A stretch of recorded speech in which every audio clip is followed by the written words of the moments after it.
Hello students, आज हम class 8 का लाख की चूड़ियाँ के प्रश्न अभ्यास करने जा रहे हैं। आइए एक एक करके हम प्रश्नों को समझते हैं।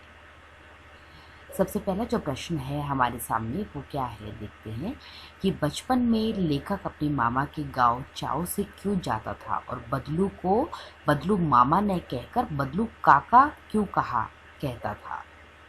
तो इसका जो आंसर रहेगा वो क्या रहेगा, इसका उत्तर बचपन में लेखक अपने मामा के गांव चाव से इसलिए जाता था क्योंकि लेखक के मामा के गांव में लाख की चूड़ियां बनाने वाला कारीगर बदलू रहता था।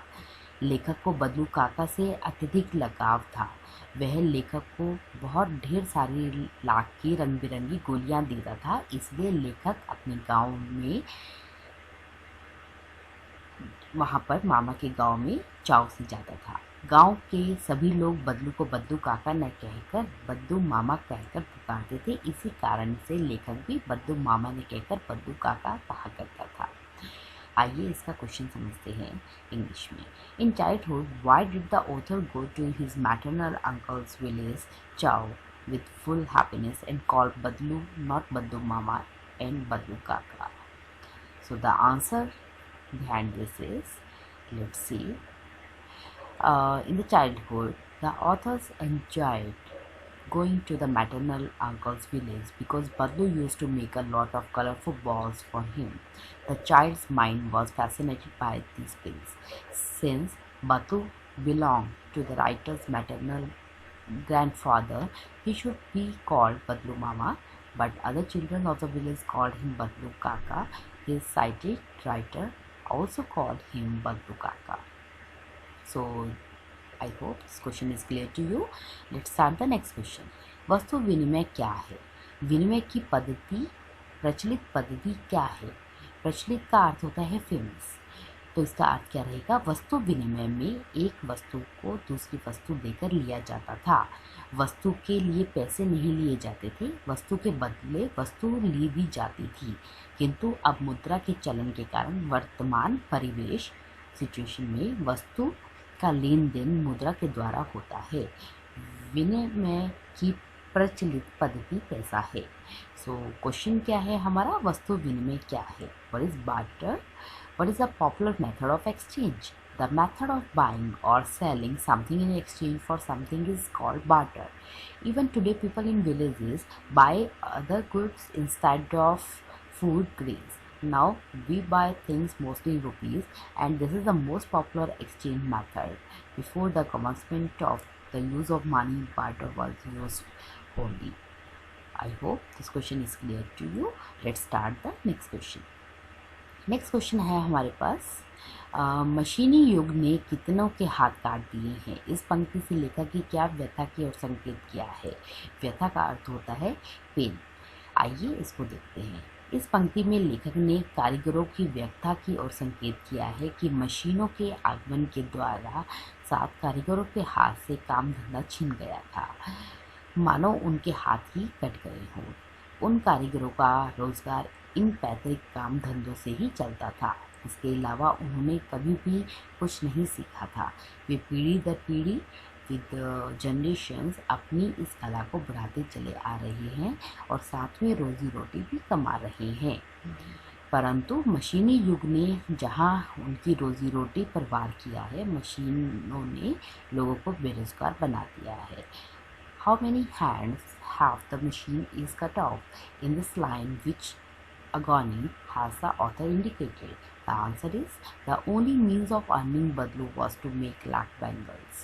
Machine-made glass bangles are cheaper and more colorful. This has increased their circulation and hands have been cut off like Badlu. The writer has indicated the helplessness of the Badlu here. The helplessness comes due to the loss of employment. So जो मशीनी युग है वो ख़त्म, उसके आने से जो कारीगर हैं, जो बदलू जैसे कलाकार हैं, उनका जो रोज़गार है, एम्प्लॉयमेंट है, वो ख़त्म हो गया था। तो इसीलिए ये कहा गया है प्रश्न में कि उनके जो हमारे कारीगर हैं मशीनी युग ने कितने के हाथ काट दिए हैं। Hope you get understand. So let's start the next question. बदलू के मन में ऐसी कौन सी व्यथा थी ऐसी कौन सी प्रॉब्लम थी, पेन थी जो लेखक से छिपी न रह सकी। बदलू लाख की चूड़ियाँ बेचा करता था, परंतु जैसे जैसे कांच की चूड़ियों का प्रचलन बढ़ता गया उसका व्यवसाय ठप पड़ने लगा, खत्म हो गया। अपने व्यवसाय की यह दुर्दशा बदलू को मन ही मन कचोटती थी, परेशान करती थी। बदलू के मन में इस बात की व्यथा थी कि मशीनी युग के प्रभावपूर्ण उस जैसे अनेक कारीगरों को बेरोजगारी। अब लोग कारीगरी की कदर न करके दिखावटी चमक पर अधिक ध्यान देते हैं। यह व्यथा लेखक के मन में लेखक से छिपी न रह सकी।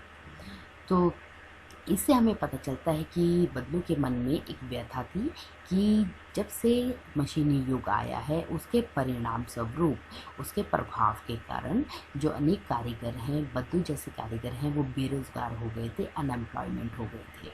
और अब कारीगरी जो उसका वर्क है उसकी कदर नहीं की जा रही थी और दिखावटी चीज़ों पर, चमक चीज़ों पर ध्यान दिया जा रहा था।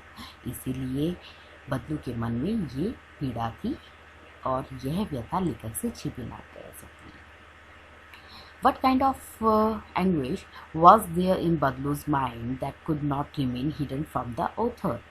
Badlu was not frustrated because there was no one to appreciate his art. Now even his age was no longer the one in which he could learn new work. The author was assessing Badlu's concern for the future, and he was now frustrated because of this machine era. It had affected so much. So hope you understand the question. Let's start the last question. मशीनी युग से बदलू के जीवन में क्या बदलाव आया कि उसके जो मशीन एरा था उससे उसकी लाइफ पर क्या इफेक्ट हुआ। मशीनी युग से बदलू के जीवन में यह बदलाव आया कि बदलू का व्यवसाय, उसका बिजनेस बंद हो गया, वह बेरोजगार हो गया। काम न करने से उसका शरीर भी ढल गया और उसके हाथों की, माथे की नसें उभर आई। अब वह और भी बीमार रहने लगा था। So the next question is, what changed in Badlu's life from the machine era? Badlu has sold his cow. In a way, it is like eliminating the means of additional earning. For villagers, cow is a source of income. This is a similarity to the way a big businessman started downsizing his chain of shops. Badlu was also left unwell due to disappointment. He was also not as lively as before. When the author figured out the mango, then the idea of feeding mango to Badlu came into mind. Overall, the Badlu became like a loser who recalls his past and is a little happy, but the future worries him. So, next question, आइए देखते हैं। लाख की चूड़ियाँ जो बनाई जाती है उनका निर्माण भारत में किन के राज्यों में होता है? लाख से चूड़ियों के अतिरिक्त और क्या क्या चीज़ें बनाई जा सकती हैं, ज्ञात कीजिए, आप पता लगाइए। इसका आंसर क्या लिखेंगे? लाख की वस्तुओं का निर्माण सर्वाधिक यूपी में होता है, उत्तर प्रदेश में। लाख से चूड़ियाँ, मूर्तियाँ, गोलियाँ या सजावट की वस्तुओं का निर्माण होता है। तो इस तरह से हमने सभी प्रश्नों को समझा। आने वाली वीडियोस में हम और भी जो आपके पाठ हैं उनके प्रश्न उत्तरों को समझेंगे। Thank you for watching. Please subscribe for more videos. Thank you.